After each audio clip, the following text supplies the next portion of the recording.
Shalom dan selamat pagi Bapak Ibu Saudara-saudara sekalian dimanapun berada. Kembali lagi dengan Rehat atau Renungan Harian Toraya edisi 3 Februari 2026. Sebelum kita memulai segala aktivitas kita pada hari ini, mari kita mendasarinya dengan firman Tuhan. Dan sebelum itu mari kita satu dalam doa. Kami sungguh bersyukur ya Tuhan, berterima kasih untuk berkat Tuhan sepanjang istirahat kami dari malam hari hingga sampai pagi ini. Kami bisa bangun dengan tubuh yang sehat, tubuh yang penuh keberkatan daripada Tuhan. Tuhan Yesus, kami sebagai anak-anak-Mu menyadari bahwa sebelum kami mengawali hari kami, sebelum kami mengawali aktivitas kami, sudah sepatutnya kami awali dengan firman dari Tuhan. Tuhan Yesus, kami mau belajar firman-Mu.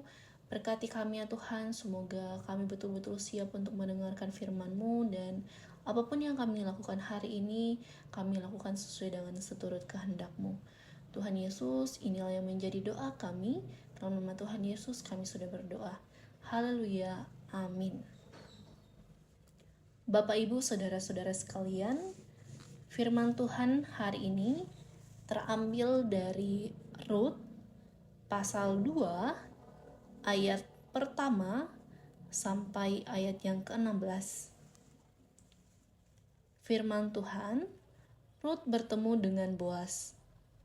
Naomi mempunyai seorang kerabat dari pihak suaminya, seorang kaya dan terpandang dari kaum keluarga Elimelek, namanya Boas. Rut perempuan Moab itu berkata kepada Naomi, "Izinkanlah aku pergi ke ladang memungut bulir-bulir jelai di belakang orang yang bermurah hati kepadaku." Jawab Naomi kepadanya, "Pergilah anakku." Ia pergi lalu sampai di ladang dan memungut jelai di belakang penuai-penuai. Kebetulan ia berada di ladang milik Boas yang berasal dari kaum keluarga Elimelek. Lalu datanglah Boas dari Betlehem. Ia menyapa penuai-penuai itu, "Tuhan besertamu." Mereka berkata kepadanya, "Tuhan memberkatimu."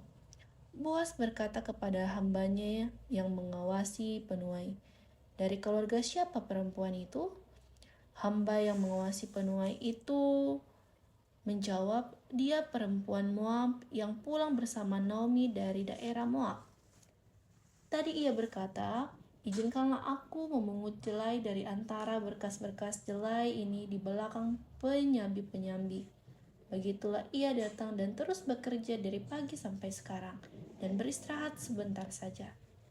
Sesudah itu Boas berkata kepada Rut, "Dengarlah anakku, jangan pergi memungut jelai di ladang lain, jangan pergi dari sini, tetapi tetaplah dekat hamba-hambaku perempuan. Lihatlah ladang tempat mereka menuai dan ikuti perempuan-perempuan itu. Aku telah memperingatkan hamba-hambaku laki-laki supaya jangan mengganggumu. Jika engkau haus, pergilah ke tempayan-tempayan dan minumlah air yang dicedok oleh hamba-hamba itu." Lalu Rut sujud menyembah dengan mukanya sampai ke tanah dan berkata kepadanya, "Mengapa engkau bermurah hati kepadaku dan memperhatikan aku, padahal aku orang asing?" Boas menjawab, "Dia telah diceritakan orang kepadaku segala sesuatu yang kau lakukan terhadap ibu mertuamu sesudah kematian suamimu. Bagaimana engkau telah meninggalkan ayah dan ibumu serta tanah kelahiranmu, lalu pergi kepada bangsa yang dulu tidak kau kenal. Kiranya Tuhan membalas perbuatanmu. Kiranya upahmu sepenuhnya dikaruniakan oleh Tuhan, Allah Israel, yang di bawah sayapnya engkau datang berlindung." Kemudian Rut berkata, "Engkau sungguh bermurah hati kepadaku, Tuhan, sebab engkau menghibur hatiku dan perkataanmu menenangkan hambamu ini. Padahal aku tidak setara dengan seorang pun hambamu perempuan." Waktu makan, Boas berkata kepadanya, "Kemarilah, makanlah roti ini dan celuplah potongan rotimu ke dalam saus cuka ini." Lalu ia duduk di samping penuai-penuai. Boas memberikan gandum panggang kepadanya. Rut makan sampai kenyang dan menyimpan sisanya. Kemudian Rut bangun dan memungut lagi. Boas memerintahkan hamba-hamba lakinya di antara berkas-berkas gandum pun izinkanlah ia memungut dan jangan permalukan dia. Bahkan kamu harus menjatuhkan sedikit gandum dari genggamanmu untuk dia dan membiarkan gandum itu dipungutnya. Jangan marahi dia. Amin firman Tuhan. Tema renungan kita hari ini yaitu memilih bernaung kepada Allah, atau ya kelan bahasa Taturaya, umpak budal metintingan lako puang. Tidak mudah mengambil sebuah keputusan saat sedang kalut.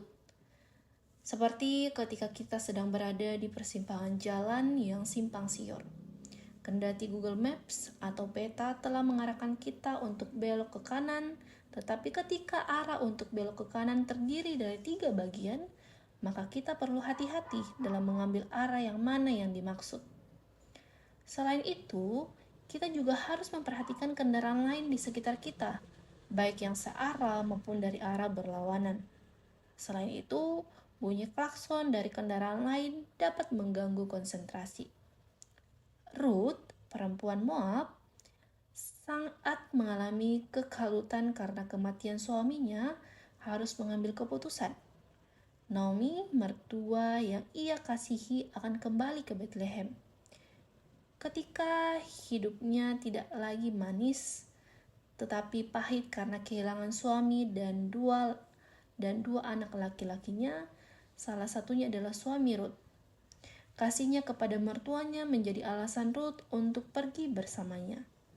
Sekalipun ia harus meninggalkan keluarganya dan kampungnya untuk pergi ke tempat yang asing baginya, ia juga memutuskan untuk memilih percaya kepada Allah Naomi. Dalam perjumpaan dengan Boas, Ruth merasa sangat terlindungi dan terpelihara. Boas menuguhkan Ruth bahwa keputusannya untuk bekerja dengan sungguh-sungguh dan mengasihi Naomi adalah sikap yang terpuji. Keputusan Ruth untuk berlindung kepada Allah merupakan keputusan yang amat baik, sebab dia sendiri yang akan melindungi dan menjamin hidupnya. Allah menjamin kehidupan setiap orang yang berlindung kepadanya. Dia adalah Allah yang memperhatikan bahkan hal-hal sekecil sekalipun dalam kehidupan orang yang datang berlindung kepadanya. Tetaplah memilih berlindung kepadanya, dan ia akan senantiasa menaungi engkau dengan sayapnya. Amin firman Tuhan. Sebelum kita menutup renungan kita hari ini, mari kita satu dalam doa, mari kita berdoa. Tuhan Yesus yang Maha Pengasih, kami anak-anak-Mu sungguh berterima kasih, mengucapkan syukur ya Tuhan, untuk kasih Tuhan yang kami selalu rasakan dalam hidup kami. Terima kasih banyak ya Tuhan untuk firman-Mu yang boleh kami sama-sama renungkan pada pagi hari ini. Berkati kami ya Tuhan, selalu ingatkan kami ya Tuhan untuk dalam kehidupan kami selalu berlindung kepadamu, selalu mengutamakan Engkau, selalu mengandalkan Engkau, baik ketika kami khawatir, ketika kami takut, selalulah Tuhan menjadi pengingat untuk kami untuk kembali kepadamu ya Tuhan. Tuhan Yesus, kami berdoa ya Tuhan untuk jemaat-Mu dimanapun mereka berada. Mungkin ada yang dalam kelemahan tubuh karena sakit dan segala pergumulan yang dirasakan. Tuhan tahu masing-masing dari kami. Tuhan dengarkan ya Tuhan. Tuhan datang menjadi sahabat untuk kami, sebagai dokter untuk kami yang bagi yang sedang sakit, sehingga kami bisa melewati segala pergumulan yang diperbolehkan Tuhan untuk hadir di kehidupan kami. Tuhan Yesus, kami berdoa untuk kegiatan-kegiatan kami, aktivitas kami, tanggung jawab yang boleh Tuhan berikan kepada kami. Berkati kami ya Tuhan, semoga kami bisa melakukannya dengan sungguh-sungguh, dan Tuhan selalu jaga lindungi kami ya Tuhan. Sepanjang hari ini dan kehidupan kami ke depannya, kami selalu serahkan ke dalam tangan Tuhan, Tuhan yang memelihara hidup kami. Tuhan Yesus, kami tahu kami anak-anak-Mu seringkali banyak berbuat dosa yang membuat hati Tuhan sangat sedih. Kami mohon pengampunan dari Tuhan, ampuni kami ya Tuhan, dan ajarlah kami untuk selalu belajar dari kesalahan dan tidak melakukan kesalahan itu lagi. Tuhan Yesus, inilah yang menjadi doa kami. Ampuni segala dosa dan kesalahan kami. Dalam nama Tuhan Yesus kami sudah berdoa. Haleluya, amin. Demikianlah untuk renungan harian kita hari ini. Terima kasih banyak sudah mendengarkan. Selamat beraktivitas. Tuhan Yesus memberkati.